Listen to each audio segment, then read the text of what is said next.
এই ব্যাকরণগুলো থেকেই সমস্ত প্রশ্ন হবে, তাই তুমি এই ব্যাকরণগুলোর উপর ভীষণ ভীষণ করে জোর দিয়ে যাও। সুপ্রিয় শিক্ষার্থীবৃন্দ, 2025-এ যারা মাধ্যমিক পরীক্ষা দেবে তাদের বাংলা ব্যাকরণের ঠিক সাজেশন বলবো না, আমি A to Z আলোচনা করে যাব।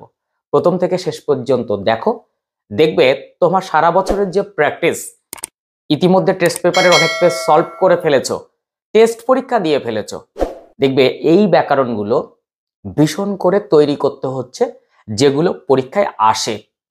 আমি সেই রকম আপাদমস্তক বিস্তারিত আলোচনা করব এবং তোমার যাতে কোনো রকম কোনো একটি প্রশ্নের সমস্যা না থাকে তার জন্য আমি তো আছি।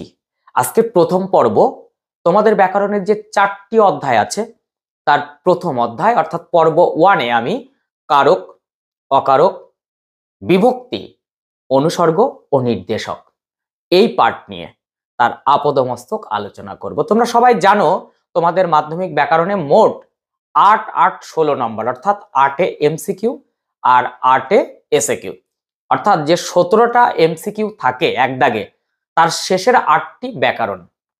আবার 2 দাগে SAQ-তে 2.4, সেখানে 10টি SAQ থাকে, তোমাকে 8টির আনসার করতে হয়, অর্থাৎ তোমাদের একটি ব্যাকরণের জন্য 1 নম্বর বরাদ্দ, অর্থাৎ 16টির জন্য 16 নম্বর পাবে তুমি।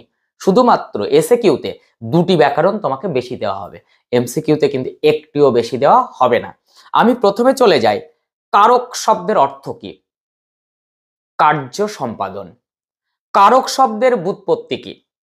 ক্রি ধাতু যুক্ত অক। যারা না ব্যাকরণটা মোটামুটি শিখেছো, আজকে আমার এই ক্লাসটা করতে তাদের ভীষণ সুবিধা হবে। আর যারা শেখোনি তারা খাতা পেন নিয়ে বসো, তাহলে আমি যা বলছি সেগুলো খাতায় তুলে নাও, তাহলে দেখবে তোমার প্র্যাকটিসটাও সুন্দর করে হবে।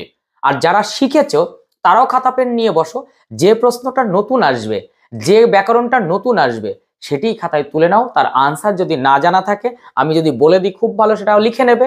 তারপরও কিছু কিছু প্রশ্নের আনসার আমি হয়তো বলবো না, কারণ ভিডিওটা অনেক বড় হয়ে যাবে, সেগুলো তোমরা ইনবক্স করো, আমি অবশ্যই তার উত্তর দেব। তাহলে কারক কথার অর্থ কি? কারক শব্দের ব্যুৎপত্তি হয়ে গেল। জানো তো 1 বছর এসেছিল কারক কাকে বলে? তুমি কি লিখবে? বাক্যস্থিত নামপদের সাথে ক্রিয়াপদের সম্পর্ককে কারক বলে। আমি চটজলদি কারকের ছকটা একটু বলে দিই। প্রথমত, কারক 6 প্রকার। কর্তৃকারক কাকে বলে? ক্রিয়াপদের সঙ্গে কর্তৃ সম্বন্ধ হলে তাকে কর্তৃকারক বলে। তাহলে কর্মকারক কি? ক্রিয়াপদের সঙ্গে কর্ম সম্বন্ধ হলে তাকে কর্মকারক বলে। একই সংজ্ঞা। ক্রিয়াপদের সঙ্গে করণ সম্বন্ধ হলে তাকে করণকারক বলে। তাহলে অধিকরণ কারক কি? ক্রিয়াপদের সঙ্গে অধিকরণ সম্বন্ধ হলে তাকে অধিকরণ কারক বলে। ওকে, তাহলে বাক্যস্থিত নামপদের সাথে ক্রিয়াপদের সম্পর্ক হলে কারক, আর যদি সম্পর্ক না থাকে তাকে অকারক বলে। তাহলে অকারক কাকে বলে? কারক আর অকারকের মধ্যে পার্থক্য কি? কারকে ক্রিয়াপদের সঙ্গে নামপদের সম্পর্ক থাকে, অকারকে থাকে না। ক্লিয়ার? এবার আসছি এই কারকের শ্রেণীকরণ। সেখানে 6 প্রকার কারক, সেই 6 প্রকার কারকের প্রত্যেকটি কারকের শ্রেণী বিভাগ তোমাকে জানতে হবে। আমি সেই শ্রেণী বিভাগটা তোমাকে একবার বলি, তারপর তার উপর কি ধরনের প্রশ্ন আসতে পারে সেটা আমি বলবো।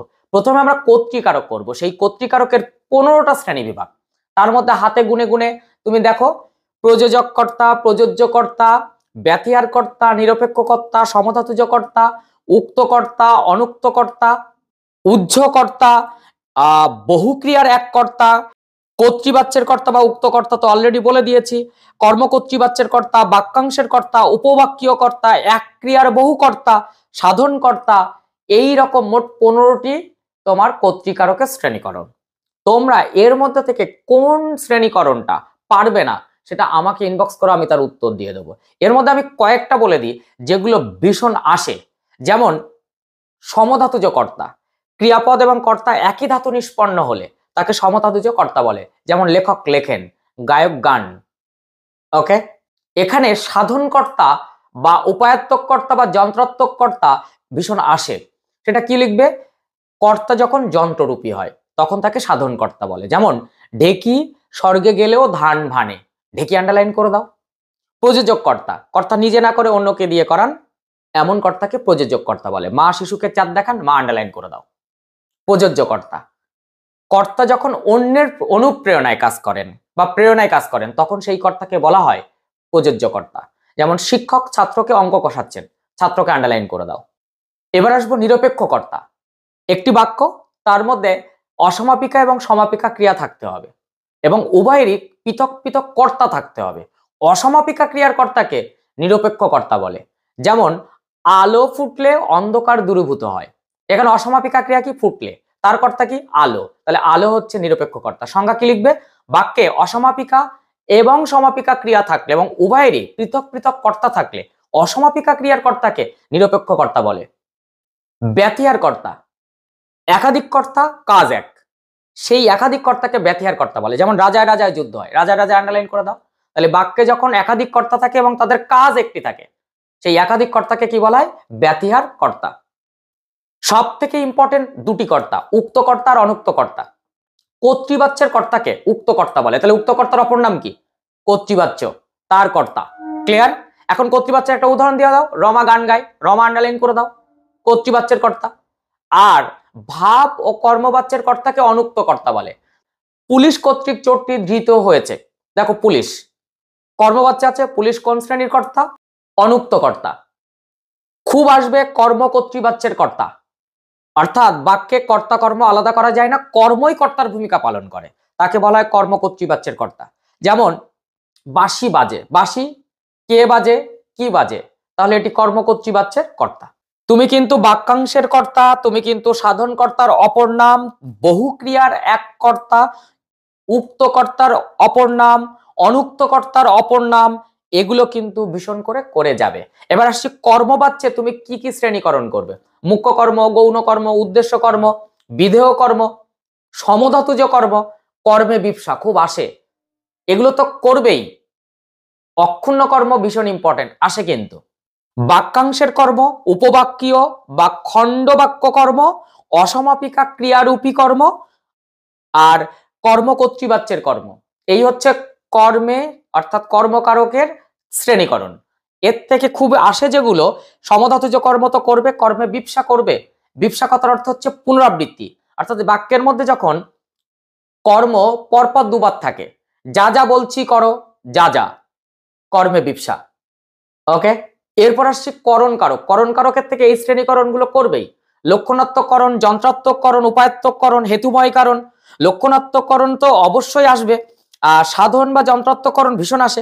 সমধাতুজকরণ, করণে বিপ্সা ভীষণ আসে, তাই এগুলোর উপর জোর দেবে। সেখানে করণে বিপ্সা হতে গেলে কি হবে? বিপ্সা কথার অর্থ কি? পুনরাবৃত্তি।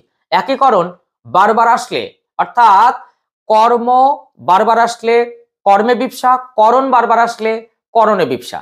করণে বিপ্সার একটা উদাহরণ নাও, পুষ্পে পুষ্পে ভরা শাখা।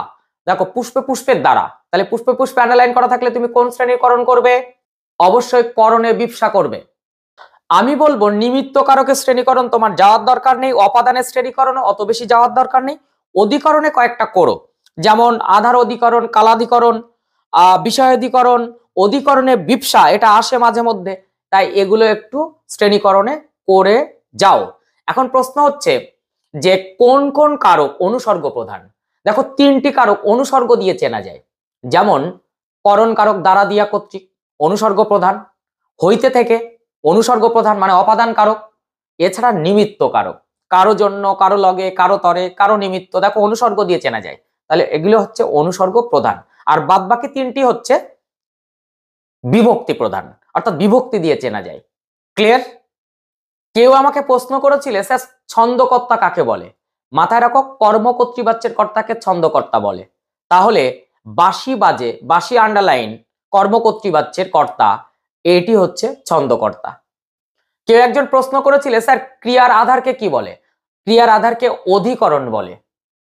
এবার আমি অকারকের কিছু শ্রেণীকরণের উপর প্রশ্ন করব, যেমন অকারক কয় প্রকার, সম্বোধন পদ কাকে বলে, সম্বন্ধ পদ কাকে বলে, সম্বন্ধ পদ কেন অকারক, এগুলো কিন্তু তোমাকে করতে হবে। তাহলে সম্বন্ধ পদ কেন অকারক বা সম্বন্ধ পদ কারক নয় কেন, এটা তুমি করো। সম্বন্ধ পদ সমাপিকা ক্রিয়ার সাথে সম্পর্ক যুক্ত নয় বা সম্বন্ধ যুক্ত নয়, তাই এটি কারক নয়, অকারক। কারক হতে গেলে সম্পর্ক লাগে, আর যদি সম্পর্ক না থাকে সেটি কি হয়ে যায়? অকারক। মাথায় রাখবে যখনই সম্বন্ধ পদ হবে তখন তার বিভক্তি হবে র এ এর, আর যদি সম্বোধন পদ হয় তাহলে বিভক্তি হবে সর্বদা শূন্য। তোমাকে যদি প্রশ্ন করা হয় সম্বন্ধ আর সম্বোধন পদের মধ্যে পার্থক্য কি, তাহলে লিখবে সম্বোধন পদ শূন্য বিভক্তিযুক্ত আর সম্বন্ধ পদ র এ এর বিভক্তিযুক্ত। যদি বলে এদের মধ্যে মিল কোথায়, উভয়ই অকারক। এবার আসবো বিভক্তি। বিভক্তির কাজ কি? বিভক্তি শব্দটির ব্যুৎপত্তি নির্ণয় করো। বিভক্তি কাকে বলে, বিভক্তি কয় প্রকার, প্রত্যেকের সংজ্ঞা সহ উদাহরণ অবশ্যই করবে। এছাড়া আসবে তির্যক বিভক্তি কাকে বলে, এছাড়া করবে মৌলিক বিভক্তি কাকে বলে, মৌলিক বিভক্তির অপর নাম কি, এখান থেকে করবে শূন্য বিভক্তি কাকে বলে, শূন্য বিভক্তির অপর নাম কি। বিভক্তি থেকে এই প্রশ্নগুলো ছাড়বে না কিন্তু। এবার আসবো আমি অনুসর্গ। অনুসর্গ কি, অর্থাৎ এইভাবে প্রশ্ন হতে পারে অনুসর্গ একটি অব্যয়, অনুসর্গ একটি প্রত্যয়, অনুসর্গ হলো একটি অব্যয় পদ। তাহলে অনুসর্গ কয় প্রকার কি কি? শব্দের পরে বসে বলে অনুসর্গকে বলা হয় পরসর্গ, আর সংস্কৃতে বলা হয় কর্মপ্রবচনীয়। কাজেই এই প্রশ্নটি আসতে পারে অনুসর্গের অপর নাম কি। বিভক্তি যেহেতু করা হয়ে গেছে, অনুসর্গ করা হয়ে গেল, তাহলে এখানে প্রশ্ন হবে বিভক্তি অনুসর্গের মধ্যে পার্থক্য কোথায়। এবার আসবো নির্দেশক। নির্দেশক কাকে বলে, নির্দেশক কয় প্রকার, টিটা খানাখানি গুলাগুলি গুলো, এগুলো তো নির্দেশক। এখন প্রশ্ন হবে বিভক্তি ও নির্দেশকের মধ্যে পার্থক্য কোথায়, অনুসর্গ ও নির্দেশকের মধ্যে পার্থক্য কোথায়। এই প্রশ্নগুলো কিন্তু ভীষণ ভীষণ ইম্পর্টেন্ট। তাছাড়া একটি লাইন তুলে দিয়ে আন্ডারলাইন করে দিতে পারে যে এটি কোন কারক, চারটে অপশন। ক্লিয়ার? আমরা পর্ব 2 তে সমাস ও তার শ্রেণীকরণ, তার উপরে কোন প্রশ্নগুলো করতে হবে তার উপরে একটা ভিডিও দেবো। তারপরে চলে যাব বাক্য, তারপরে চলে যাব বাচ্য। অর্থাৎ এই ব্যাকরণ পাঠ শুরু হলো মানে 4টি পাঠ আমি পর পর 4টি পাঠ করে দেব। তো তোমরা যারা নতুন তারা অবশ্যই চ্যানেলটি সাবস্ক্রাইব করে পাশে থাকা বেল আইকনটি প্রেস করে রাখো। আর যদি ভালো লাগে তো অবশ্যই লাইক দেবে, আর যারা পুরনো তারা তো অলওয়েজ লাইক দাও। সেই সঙ্গে বলবো বন্ধুদের মধ্যে একটু শেয়ার করে দাও না, কি হবে, চ্যানেলের গ্রোথ হবে। আর এটা তুমি চাও তো, কাজেই বন্ধুদের মধ্যে শেয়ার করার অনুরোধ রইল। নেক্সট ভিডিওতে দেখা হচ্ছে, তত সময় মনোযোগ দিয়ে পড়াশোনা করো, প্রচুর টেস্ট পেপার ঘাটো, পরপর রিভিশন করো আর লেখো। লেখাই হবে তোমার একমাত্র মূল মন্ত্র। যত লিখবে তত রেজাল্ট ভালো হবে।